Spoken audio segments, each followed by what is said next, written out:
hosts.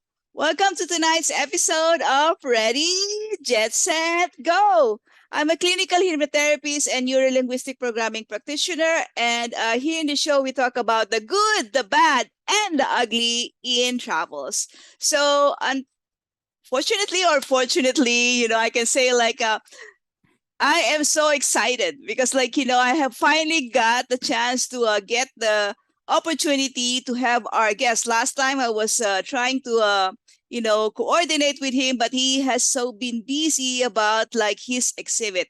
So our guest today is actually another world traveler, and he has been in 50 countries, and he has also been in journalism, and that's so amazing because how often do you meet somebody who's also in this kind of arena? So hello, Sebastian Kowalski. Hello, Hello. hello. Hi, Lorii. How are you? Nice. Yeah, thank you for having me over. It's a pleasure. I wish we Yes. were able to see each other face to face without the screen, but that's how it is. Yeah. Um, Yeah, no worries, but you're here. So I know that you have been to 50 countries, but maybe we can backtrack. What inspired you to do a lot of traveling? that's actually very interesting question. I was thinking myself, what makes people, some people like to stay in the same place and are happy within their own, dwellings, and some people just have, like my grandpa was saying, ants in the pants. Something is just always, itching, and you have to move. You have to travel from one place to another. But I always think about it. It was a childhood. I think it was my childhood. I was always interested in reading a book about travels, and then use imagination, and then you're reading about other people's traveling, discovering the world, on the world discoveries, and all of this. And so I was always the curious one, the youngest, I guess, in the family, and like I like to say, black sheep in my family. And I always want to travel. I always want to live abroad for the sake of it, for the experiencing the new culture, and just mingling with the people who are maybe different from the people I know from the neighborhood, and expand your horizons. So, and you know what, and once you start traveling, it's like it's like a disease, the positive kind of a disease. You just don't want to stop, because I forgot, I was somebody smart who said something like the mind, which is expanded, its or horizons are expanded by the new experiences, by travel and everything, will never come back to the same point, to the starting point. So once you get a taste of it, you want more. So I think it's I hope it's a healthy addiction. Yeah. So I know that you have been busy with these fundraising efforts that you have been doing, and you actually had an exhibit about it. So can you tell us, where did you exactly go? And so, what is it about? Why are you doing fundraising? Well, yeah, actually, like you said, the timing wasn't perfect for our planned meeting in person. I actually, there was a day when I was a part, for the past more than 10 years, at least 10 or 11 years, I've been a part of the global health program of Rush Hospital in Chicago. And I do not have the medical background, so I don't see the patient, as we joke beforehand. But I do go with those humanitarian medical mission to Haiti and Dominican Republic, and I'm there to document, the photograph, and interview people and document the fantastic jobs which those people, volunteering their time and their skills are doing to help those who are in need of help.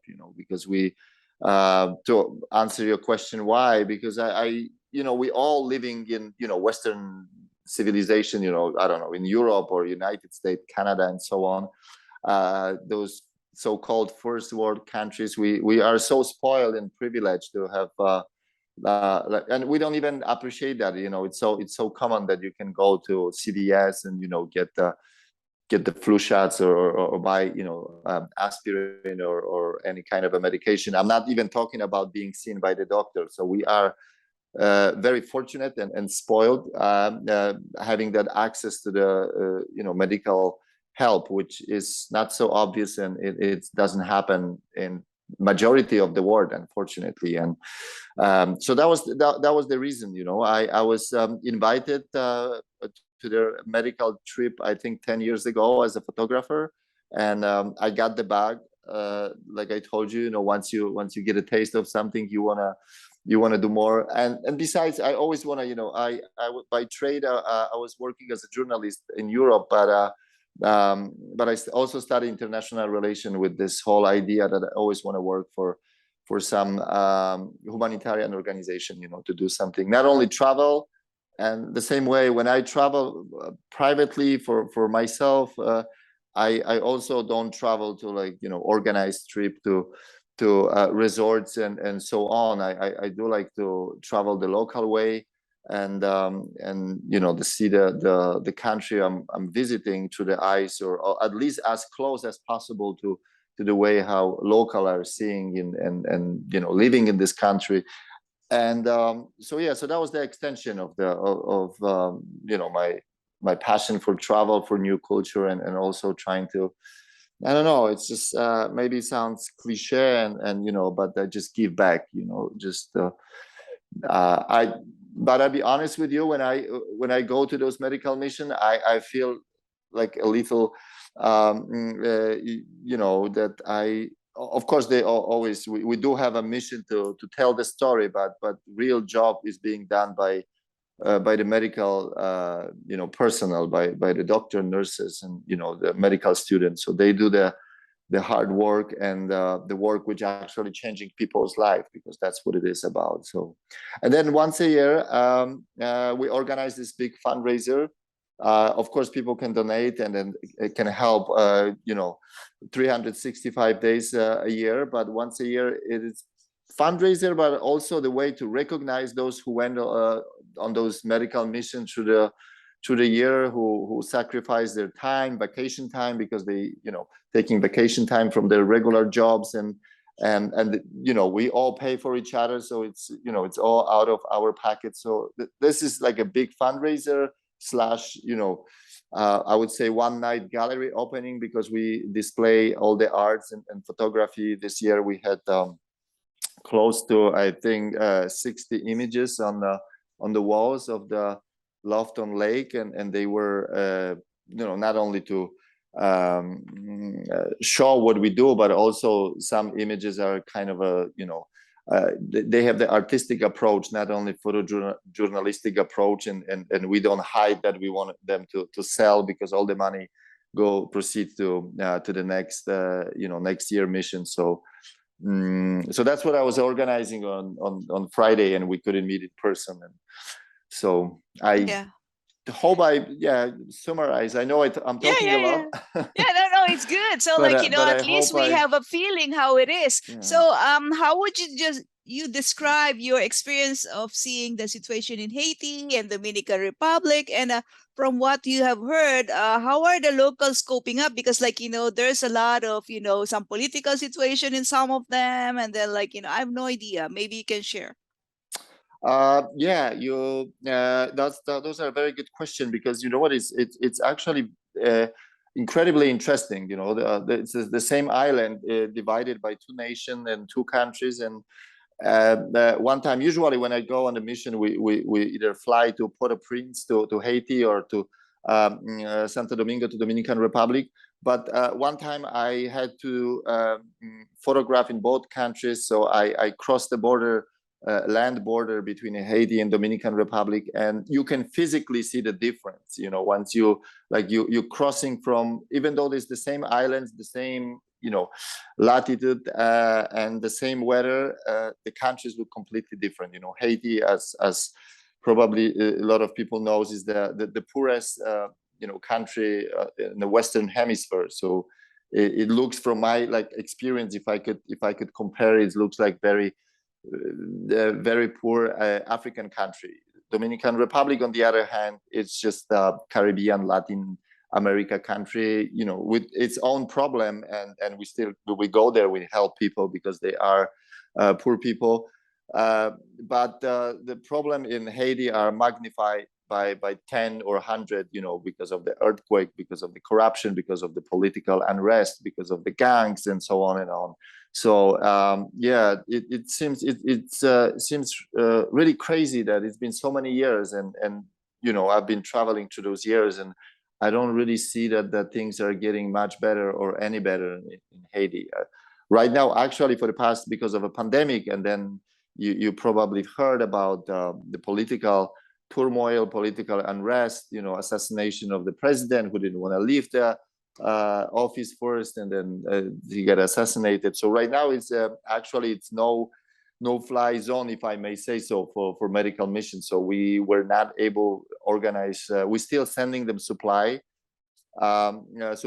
but we were not able to organize medical mission to Haiti in the last 2 years. Actually, twice last year, I was already packed, and my flights, the trip were canceled because of that. One time because of the riots when the president didn't want to leave, and the second time because he was assassinated. It was like kind of a martial law. So and I've been to Haiti actually after some other riots, because unfortunately, like I say, it's just never-ending, spiral of problem over there, and yeah, it didn't look good. So it looks a little bit like a war zone in certain places, and so yeah, so it's it's not looking good, but that's why they probably need more of our assistance and more of our help. Dominican Republic, on the other hand, for us Westerners in United States, when I tell my friend, I'm going to Dominican Republic, everyone thinks about the pristine, Caribbean beaches, sand in your shoes, and tan, and the umbrella drink, and Punta Cana resorts, and that's one part. That's more of a postcard view of Dominican Republic, but there's the whole 99% of the country which doesn't live such a life. This is just a nice small fracture of Dominican Republic. There are places, there are slums in Santo Domingo. I call them, we will work in this, I call them rural slums, which is not in the city, but on the outskirts of the city, when they don't have access to the clean water, they don't have access to any medical help, because you have to pay for it, and those people cannot afford it. So it's not as bad as in Haiti, but there's plenty of room for us still and to help.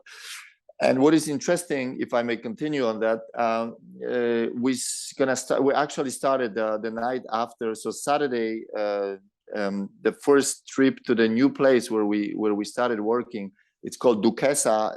It's something which it's hard to describe in words. It's the biggest landfill in the biggest mountains of trash. Like 360-degree through horizon. Whenever you look, it's the mountains of trash. It's a trash landfill for Santo Domingo, on the outskirts of Santo Domingo, where since we cannot go to Haiti physically right now, we're still working with Haitians who are in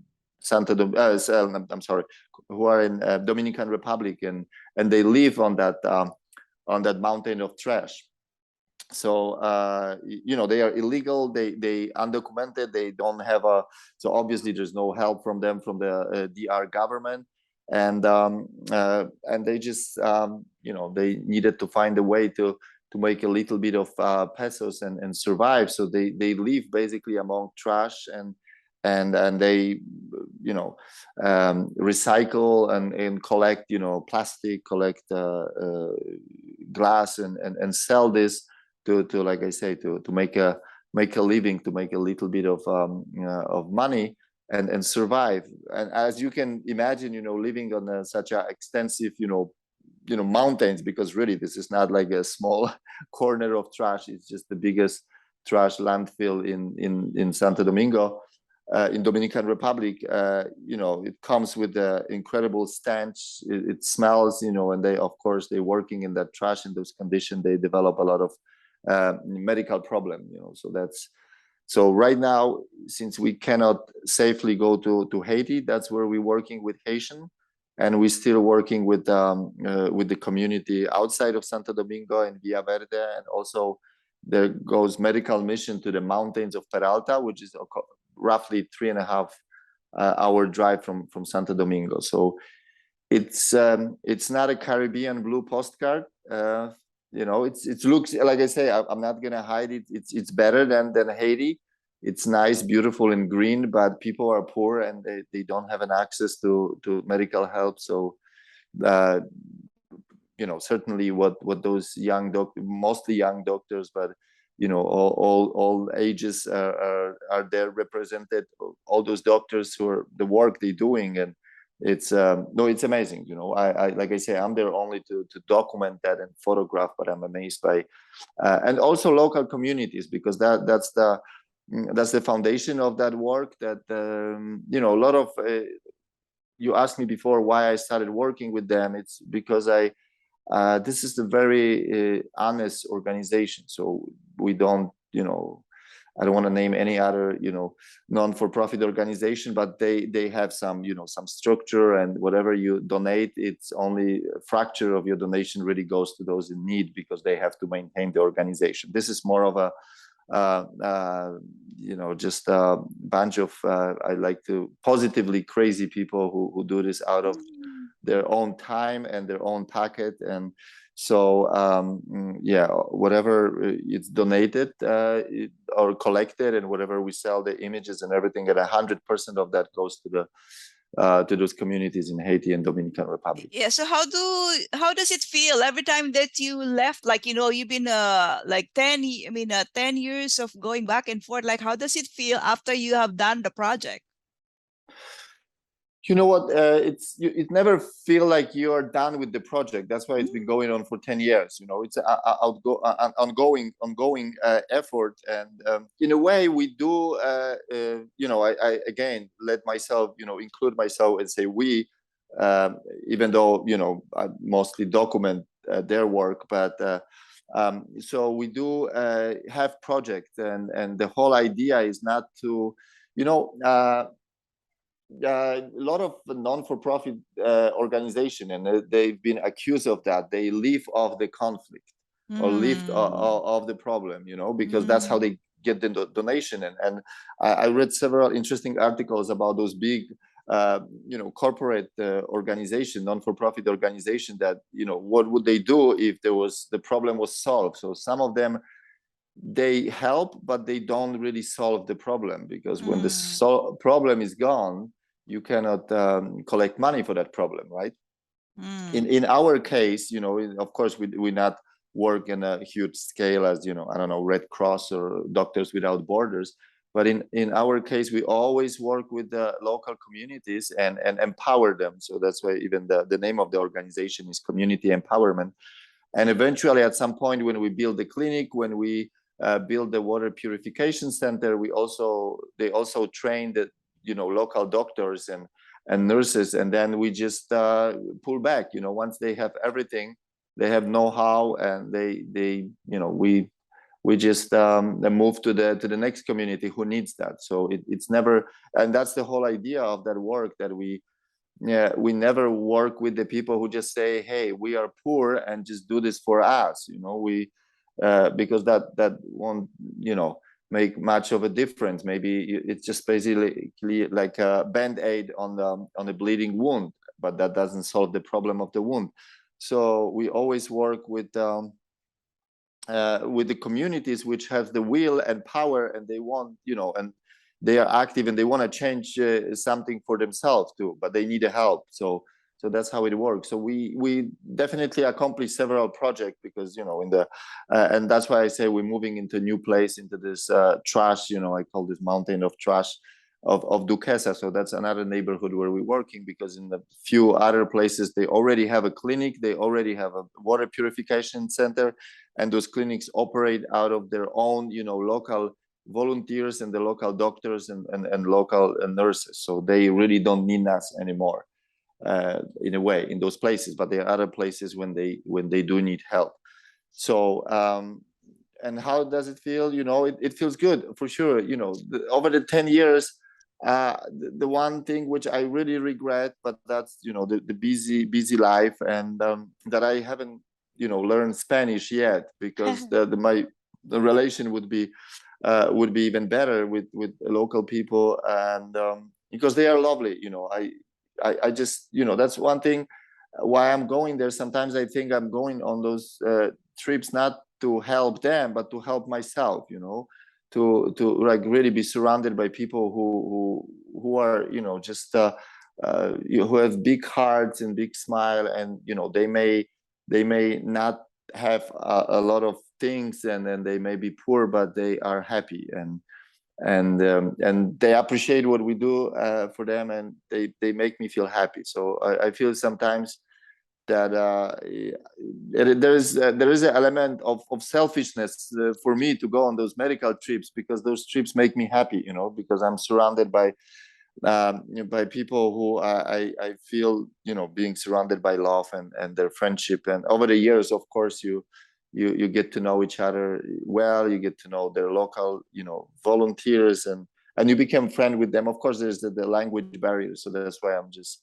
regretting that I don't speak fluently or even good, or even a little Spanish. That's very little, but we in certain situation, the smile and the body language, and it helps communicate. But and you know what, one interesting thing why I go on those trips is, like I told you, from that I feel like I am being those trips helping me more maybe sometimes that I help, because they can nicely grounded you in our life. We live in, like I was starting to tell you, we are very spoiled by the way we live. Of course we complain, each life and each reality has its own, downside, and we have problems and we complain. But then, when you complain about something, I don't know, that the gasoline is $6 a gallon or something, and then you feel, when you don't move, when you stay in the same place, your horizon and your way of thinking is kind of a shrinking, and you don't see the bigger picture. You don't see the world outside in the bigger pictures, and you just make yourself miserable over things which really don't matter.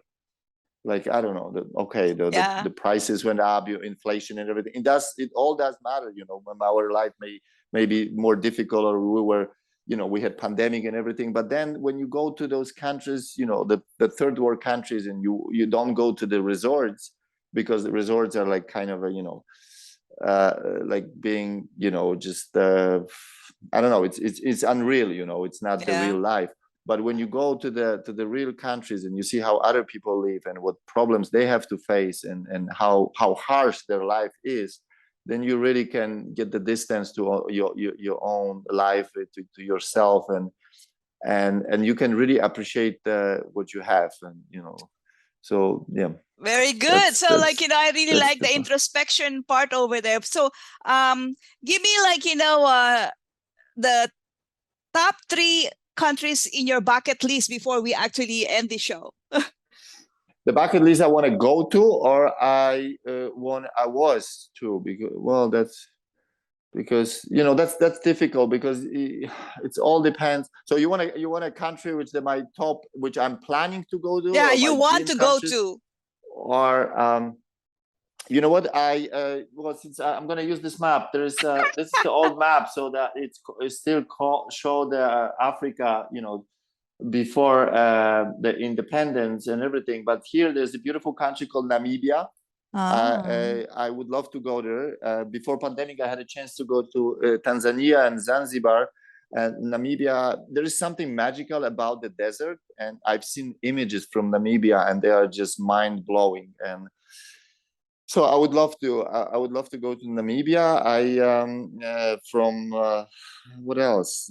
That's a difficult question, because that's why I ask you the countries I visited, because there are so many countries I visited, and I would love to really come back, because you get the taste of something, and then, like I say, it's a drug, it's an addiction. You wanna more. But for sure,